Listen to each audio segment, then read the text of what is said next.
Everyone, இன்றைக்கு நாங்கள் இந்த வீடியோவில் குக் வித் கோமாளியில் மாஸ்டர் செஞ்ச என்னோட ஃபேவரட்டான டெசர் செய்ய போகிறோம். அதாவது சாக்லேட் குழிப்பணியாரம் தான் இந்த செய்ய போகிறோம்.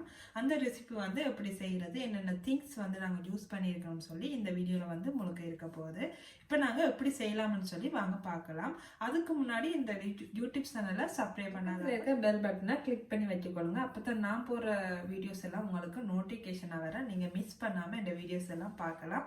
பிடிச்சிருந்தா லைக். இந்த சாக்லேட் குழிப்பணியாரத்துக்கு என்னென்ன திங்ஸ் தேவைன்னு சொல்லி வாங்க பார்க்கலாம். ஃபர்ஸ்ட்டு நான் மைதா மாவு 2 கப் எடுத்திருக்கேன். இந்த சைஸில் 2 கப் ஃபுல்லாக எடுத்திருக்கேன். அதெல்லாம் 2 என்ன அளவில் எடுத்தேன்னு சொல்லி உங்களுக்கு காட்டியிருக்கேன். அடுத்து அரை கப் அளவு மில்க் எடுத்து வச்சிருக்கேன். நார்மலாக நீங்கள் பச்சை மில்கே எடுத்துக்கொள்ளுங்க. 1/4 கப் தண்ணி எடுத்து வச்சிருக்கேன். நீங்கள் நார்மல் தண்ணியே எடுத்துக்கோங்க, ரூம் டெம்பரேச்சரில் தண்ணியே எடுத்துக்கோங்க. ஸ்பூன் சுகர் எடுத்திருக்கேன். கொஞ்சம் நட்ஸ் தேவையான அளவு எடுத்திருக்கேன். உங்களுக்கு நட்ஸ் கூட விருப்பம் பண்ணால் நீங்கள் கூட எடுத்துக்கொள்ளுங்க. நான் ஒரு 8லேருந்து ஒரு 10 வரைக்கும் எடுத்து வச்சிருக்கேன். அடுத்தது கொக்கோ பவுடர் 40 கிராம் எடுத்து வச்சிருக்கேன். இது சால்ட் அரை டேபிள் ஸ்பூன் எடுத்திருக்கேன். கொஞ்சமாக தான் எடுத்திருக்கோம். என்ன இவ்வளோ செய்கிறால இவ்வளோ எடுத்திருக்கோம். அடுத்தது நியூட்ரல்லா சாக்லேட் நாங்கள் சேர்க்கும்போது நான் எவ்வளோ போடுறேன்னு சொல்லி காட்டுறேன். ஏன்னா இப்போ எனக்கு அளவு சாக்லேட்டில் நாங்கள் ஃப்ளேவரை பார்த்து தான் போடணும். அதோட டேஸ்ட்டு கூடுனாலும் நல்லா இருக்காது. அதால் நான் சாக்லேட் போடும்போது எவ்வளோ போடுறேன்னு ஒரு டேபிள் ஸ்பூன் எடுத்திருக்கேன். இவ்வளோதான் நமக்கு தேவையான பொருட்கள். இப்போ நாங்கள் இதை எப்படி செய்யலாம்னு சொல்லி பார்க்கலாம். நான் எல்லாம் மிக்ஸ் பண்ணுறதுக்கு ஒரு பெரிய கிண்ணம் எடுத்து வச்சிருக்கேன். ஃபர்ஸ்ட்டு நாங்கள் மாவு போட்டுடலாம். மைதா மாவு ஃபுல்லாக 2 கப்பையும் சேர்த்துக்கொள்கிறேன். ஸோ உங்கள்கிட்ட நிறைய பேர் இருக்கிறாங்கன்னா நிறைய பேர் இது கிட்டத்தட்ட ஒரு 4 பேர் சாப்பிட்லாம். இது டேஸ்ட்டுக்கு தானே சாப்பிட்றது. நீங்கள் ஒரு சாப்பாடாக சாப்பிடாம ஒரு மார்னிங்கில் ஒரு 2 ஸ்டூக்கு அப்படி நீங்கள் சாப்பிட்டுக்கொள்ளலாம். ஒரு ஸ்நாக் மாதிரியும் சாப்பிட்லாம். ஸோ இப்போ நாங்கள் இதில் கொக்கோ பவுடரை சேர்த்துடலாம். சேர்த்துட்டு சால்ட் சேர்த்துக்கொள்ளலாம். அடுத்தது நான் சுகர் சேர்த்துக்கொள்கிறேன். ஃபர்ஸ்ட்டு நாங்கள் ரை இன்க்ரீடியன்ஸை ஃபர்ஸ்ட்டு நாங்கள் மிக்ஸ் பண்ணிடலாம். இதை ஃபுல்லாக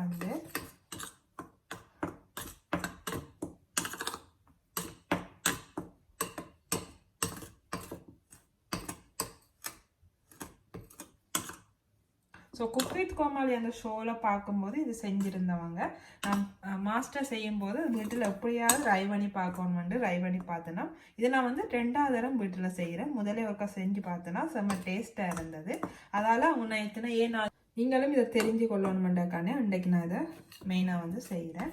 கொக்கோ பவுடர் நாங்கள் கலருக்கு போடுறோம், ஒரு ஃப்ளேவர் வாரத்துக்கும் போடுறோம். ஃபஸ்ட்டு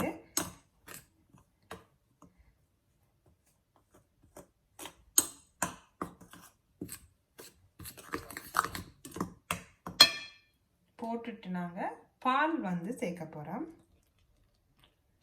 பாலை சேர்த்துட்டு இதை ஃபஸ்ட்டு மிக்ஸ் பண்ணி விட்டுடலாம்.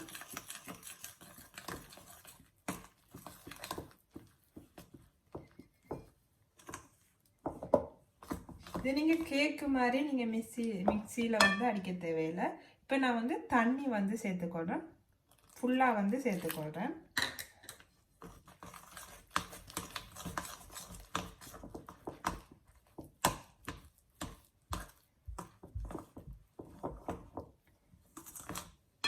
ஒரு எக் கொண்டு போட்டுடலாம். முழு எக் இப்படி ஃபுல்லாக சேர்த்துக்கொள்ளுங்க.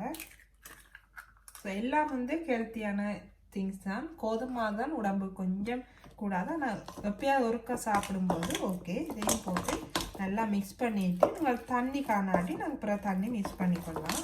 ஃபஸ்ட்டு நான் இதை மிக்ஸ் பண்ணி எடுத்துக்கிறேன். தண்ணி கொஞ்சம் காணாமல் இருக்கிறால அதே அரைக்கப் எடுத்த கப்பாலேயே இன்னொரு அரைக்கப் சேர்த்துக்கொள்கிறேன்.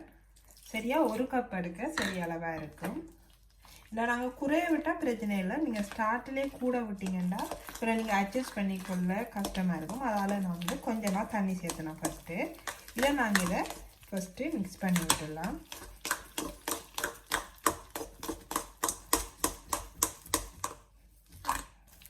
இதை ஃபுல்லாக மிக்ஸ் பண்ணிவிட்டு உங்களுக்கு காட்டுறேன்.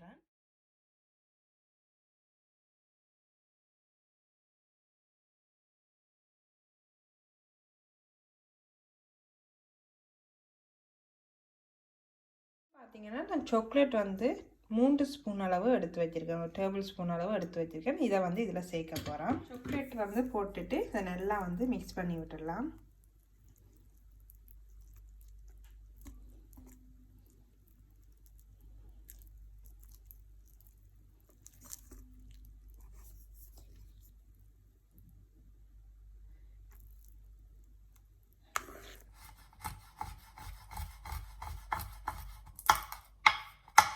நட்ஸை வந்து நாங்கள் இப்படி குட்டி குட்டியாக கட் பண்ணோம்னா டேஸ்ட்டாக இருக்கும். உங்களுக்கு என்ன நட்ஸ் விருப்பமோ அதை நீங்கள் செஞ்சு கொள்ளலாம். இதுதான் நடுக்கோன்னு இல்லை, எனக்கு பாதாமும் இந்த கஜுவும் விருப்பம். ஸோ அதால் வந்து நான் அதை சேர்த்து போகிறேன். நார்மலாக குக்கீத் கோமாளி இல்லை மாஸ்டர் வந்து கஜு நட்ஸ் ஒன்றும் போடாமல் தான் செஞ்சவர். உங்களை விருப்பம் வேண்டாம் நீங்கள் அதை ஸ்கிப் பண்ணி கொள்ளலாம். நீங்கள் போடாமல் உங்களை விருப்பம் வேண்டாம்.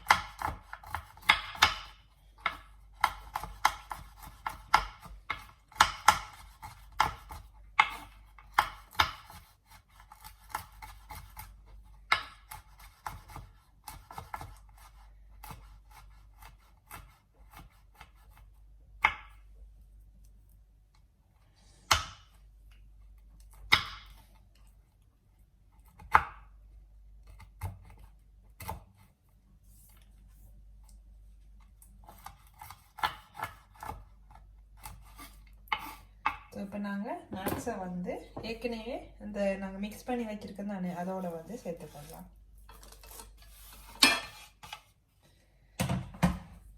சேர்த்துட்டு இதையும் சேர்த்து மிக்ஸ் பண்ணி விட்டுடலாம். பார்த்தீங்கன்னா நல்லா கலர்ஃபுல்லாக இருக்குது.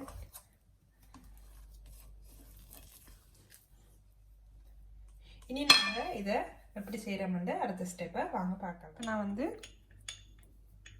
கொஞ்சம் பட்டர் வந்து இதுக்குள்ள ஓண்டுக்குள்ளையும் போட்டு விடலாம்.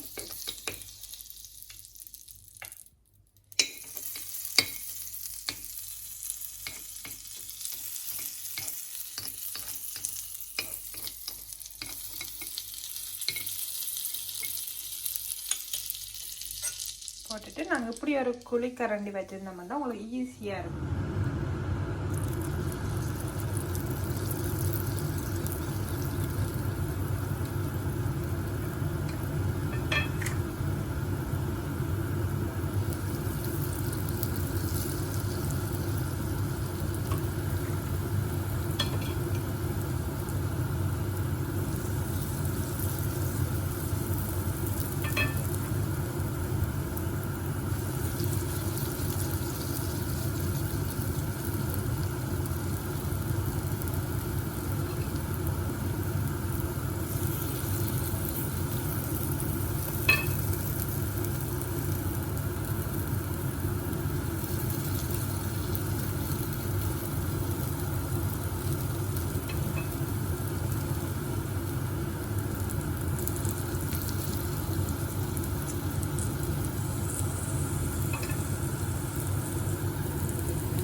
நல்லா திருப்பி விட்டுட்டேன். இதை மட்ட பக்கம் நல்லா அவிஞ்ச பிறகு இதை நாங்கள் இனி எடுத்துக்கலாம்.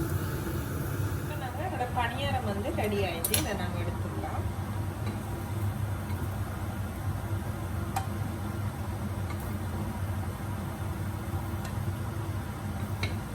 நல்லா சாக்லேட் வாசமாக இருக்கு. அந்த நியூட்ரல்லா அந்த வாசம் வந்து நல்லா டேஸ்டாக இருக்குன்னு நினைக்கிறேன். ஸோ நாங்கள் செஞ்சுட்டு எப்படி இருக்குன்னு டேஸ்ட் பண்ணி பார்க்கலாம்.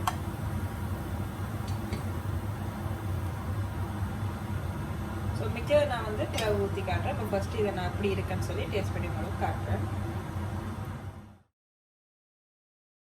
ஃபைனலாக வந்து நாங்கள் குழிப்பணியாரம் சாக்லேட்டில் செஞ்ச குழிப்பணியாரம் செஞ்சிட்டோம்.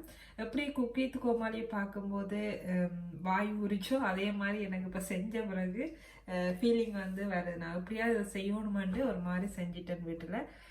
நல்ல டேஸ்ட்டாக இருக்குது. நான் ஏற்கனவே செய்யும் போதே 2 சாப்பிட்டுட்டேன். இப்போ நான் உங்களுக்கு எப்படி இருக்குன்னு சொல்லி ரியலாக உங்களுக்கு சொல்கிறேன் சாப்பிட்டு பார்த்துட்டு. ஸோ நல்லா சூடாக இருக்குது. பார்த்தீங்கன்னா நல்லா சாஃப்ட்னஸ் இருக்குது. பார்த்தீங்கன்னா இங்கே நமத்தும் போது நல்லா சாஃப்டாக இருக்குது. ஓகே, இப்போ நாங்கள் சாப்பிட்டு பார்க்கலாம்.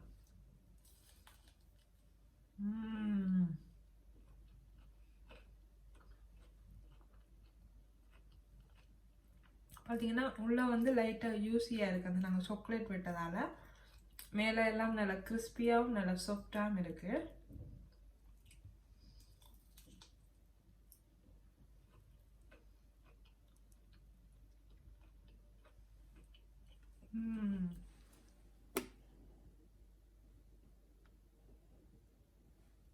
ஸோ உங்களுக்கு சாக்லேட் ஃப்ளேவர் நல்லா விருப்பம்ண்டா இப்படி சாக்லேட்டும் இப்படி செஞ்சு சாப்பிட்டீங்கன்னா செம்மையாக இருக்கும்.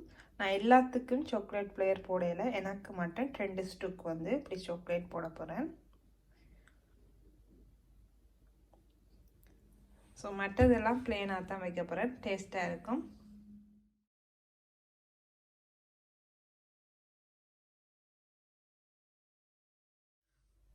பாருங்கள் எவ்வளோ கலர்ஃபுல்லாக இருக்குண்டு. இது நான் இப்போ பிச்சுட்டு வச்சது. உண்மையிலேயே சூப்பராக இருக்குது. செஞ்சு பாருங்கள்.